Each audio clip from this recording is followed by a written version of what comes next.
Let's get into Diddy. Latest news with Diddy. We're going to talk about the detention center. And then I also want to get into Usher. So we're going to spend 10 minutes on this. Make sure y'all hit a like. Make sure y'all tap into the Patreon. Link is in the description. And get your tickets to the live show. Let's rock. From his $48 million Miami mansion to hell on earth where chaos reigns. Just some of the words used to describe the Metropolitan Detention Center where Sean Diddy Combs is now being held without bail after pleading not guilty to sex trafficking and racketeering charges. He is not the first high-profile inmate to pass through these walls. Ghislaine Maxwell, R. Kelly, Pharma Bro, Martin Shkreli, and crypto fraudster Sam Bankman-Fried, all as they waited for their federal criminal trials, called this jail home. Unfortunately for all of those people, they was all convicted. And some of them was richer than Diddy. But the conditions of the prison are far from homey, notoriously described as, quote, dreadful, as one judge put it.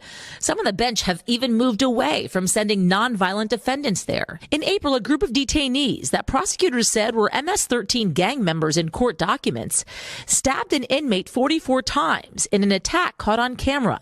2 shivs were recovered from the attack. You see them here. The victim survived. Let me tell you something. I'm not built for jail. I'm not built for jail. I've seen people even say to me, Anton, you know how you pose the questions, man, would you do this for $1 million? Would you do this for $10 million? Would you sit down for 2 years, 3 years in jail for $10 million? Nope. You can't sit me down for 5 minutes in jail for no amount of money. There are certain things that I just can't do. You can't sit me anywhere for no amount of money. Zero. I had a really, really good friend. And I was, he did some time in jail or he did some time in prison. And so one time I was talking to Rita. Actually, it was over this past weekend and I was talking to Rita. She said, Anton, do you think that he was ever touched? I said, absolutely. Shout out to my girl Molly. I'm going to check that Cash App shortly. She said, Anton, he was real cool and he was regular and all that. You think he ever been touched? I said, yep. 100%. Absolutely. Absolutely. You do more than 10 years in prison, either he did some touching or it was some touching or it was reciprocated. I don't judge, you know what I'm saying? Because from all intents and purposes, it came out, seemed pretty regular to me. But the assumption, and every once in a while was a little hint of it. I was like, I'm not built for it. I'm just not built for it. I'm not built to, I don't have time for this. I don't even like sitting in the same, I got multiple homes because I like switching it up. I don't have time and sitting in a 5x9 or whatever they call it. I can't do it, bro. And in the last 3 years alone, 4 inmates have died by suicide. And violence is not the only issue. Accusations of medical neglect, staffing shortages, smuggling of drugs, some allegedly. Stop it, Tia Marie. You so. Facilitated by employees. I've had clients describe MDC as hell, as the worst conditions they've been in. Lance A. Clark is a federal defense attorney who's been there many times. Now, if the government is going to mandate that they are responsible for your well-being, they have to ensure the safety of your well-being. The prison has about 1,200 detainees and is the only federal prison in the nation's largest city. The DOJ shut down New York City's other federal jail, the Metropolitan Correctional Center, back in 2021, 2 years after Jeffrey Epstein died by suicide there. A Bureau of Prisons spokesman telling NBC News they, quote, take seriously addressing the staffing and other challenges at MDC Brooklyn, adding the director appointed an urgent action team and they've increased staffing. The MDC has historically had tremendous problems and the problems aren't resolved. And Combs' attorneys are appealing for Combs to be released to his home on $50 million bail. In the meantime, they're asking to transfer Combs to a prison in New Jersey, but so far the rapper remains behind bars in Brooklyn. His next court appearance, guys, is October 9th. I mean, let's be honest. He's in jail. It's unpleasant. It's supposed to be punitive. The question is, how do they keep him safe? Given everything that happened with Jeffrey Epstein, they are under a lot of pressure to make sure nothing happens. He isn't. What do you mean, given everything that happened to Jeffrey Epstein? I thought that, wait. I thought that Jeffrey Epstein, according to the reports and according to what they said, is that he offed himself. What do you mean? Hold on, baby. Don't slip up on bars in Brooklyn. His next court appearance, guys, is October 9th. I mean, let's be honest. He's in jail. It's unpleasant. It's supposed to be punitive. The question is, how do they keep him safe? Given everything that happened with Jeffrey Epstein, they are under a lot of pressure to make sure nothing happens. He isn't. What do you mean? Given everything that happened to Jeffrey Epstein, what happened to him? I thought that he did it himself. Just so happened to do it at the exact time that the guards stopped watching the cameras and the cameras had some malfunction. Next thing you know, oh man, he offed himself at that exact time. A special area in the prison Yes. that is for people that are VIPs to make sure that he is kept safe. That's what Epstein was. It is not a good place. Jasmine, thank you. Appreciate it. Thanks, guys. But on the flip side, it's funny because the fallout continues. The fallout continues, and part of the fallout is happening over what's happening in these streets. Now, Usher says that he got hacked, y'all. Over 7,000 previous tweets that he's had. Now, I'm not saying that it's not true. I'm not saying that it's not possible. I'm not saying that somebody was looking to hack Usher at this exact time after Diddy got arrested. But Usher says he got hacked, and that's his response to the disappearance of all of the tweets and his post history on X, formerly known as Twitter, just yesterday. Goes on to say, why did Usher delete his entire X, formerly known as Twitter feed? Well, apparently he didn't, even though the topic was trending conversation on a social media platform on Sunday, September 22nd. He wrote, account got hacked, damn, y'all ran with it.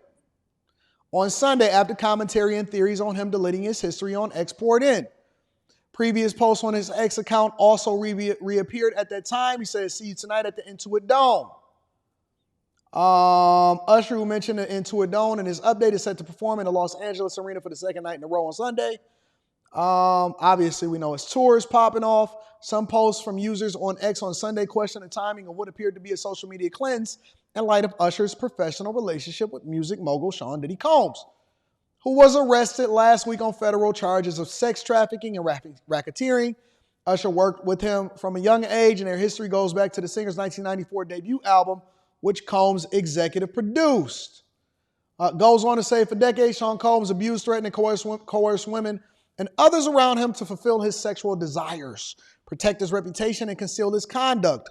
Read documents obtained by Billboard. Combs, who pleaded not guilty, was denied bail at his September 17th arraignment. If convicted of the charges, Combs faces a minimum sentence of 15 years in prison and a maximum of life behind bars.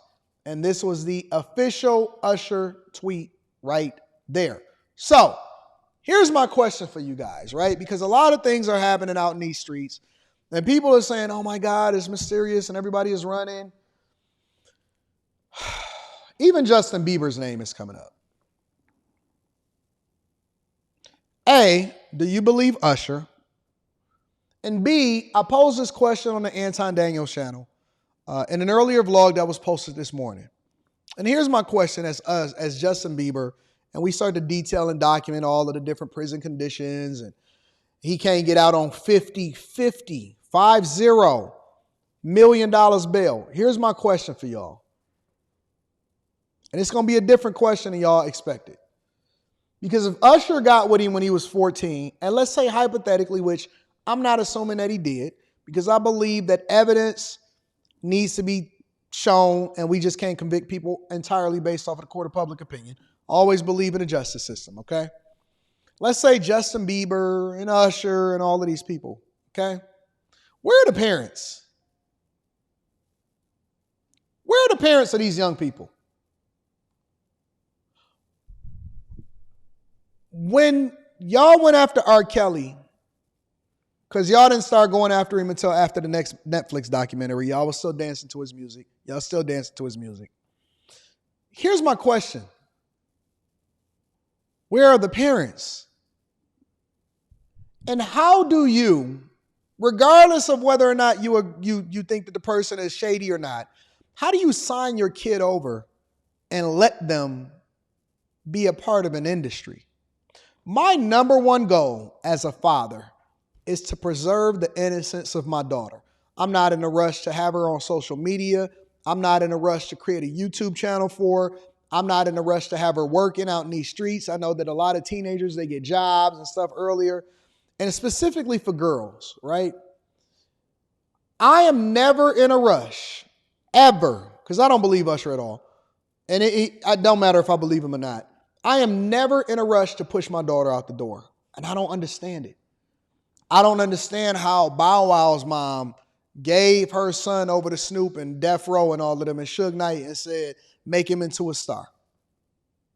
There is no amount of money that you can give me that will give over the cost or the innocence of my child. There's no amount of stardom. There's no amount of career. There's no nothing. My goal is to preserve their innocence and then let them fail in a controlled environment to teach them the lessons without having them to go through all of this stuff that's happening out in these streets, which is one of the reasons, in my opinion, why you have so many people that's sassy. They've been exposed at an early age and they can't unsee what they saw. Why would you, listen, I don't care about Justin Bieber's stardom. I don't care how many concerts that Usher do. I always have to ask myself this question. How are these parents giving their children over to these people? Al B. Sure. Now they trying to ask him, hey, what was going Al B. Sure gave his son, Mike B. Sure, over to Diddy. It was like, yeah, Diddy is my dad. What? How do these mamas and these daddies just be giving their kids over? Oh, wow, I thought he was going to make them a star. I didn't know that they was going to. Why would you even put your kid in that position in the first place? My kid can't go nowhere. Can't even spend the night at their cousin's house without me knowing what the heck is going on. I'll be going over there. Hey, I'm pulling up. Everything. I'm on everything. I need to know every single thing. My daughter can't even go to school without her Apple Watch on. I'll be monitoring everything. I'm monitoring everything. I need to know what's happening, what you're doing, and why you did it. What's happening, what you got going on, and why you did it. You think I'm about to give my kid over to an industry executive? To a record company holder? Why aren't we holding the parents accountable just as much as we holding whoever it is that we think did whatever it is that they did? Why don't we have that same energy for the parents? Do anybody even know who the parents are of the kids that was with R. Kelly? What's Justin Bieber mama number? Why are we talking about Scooter Braun and Diddy and we not talking about Justin Bieber's parents? Britney Spears went crazy, started pulling out her own hair. Her father, she filed a lawsuit against her own daddy. The parents is just as bad, if not more, than the people that we're accusing of doing some of these crimes. That's just my thoughts. That's my thoughts.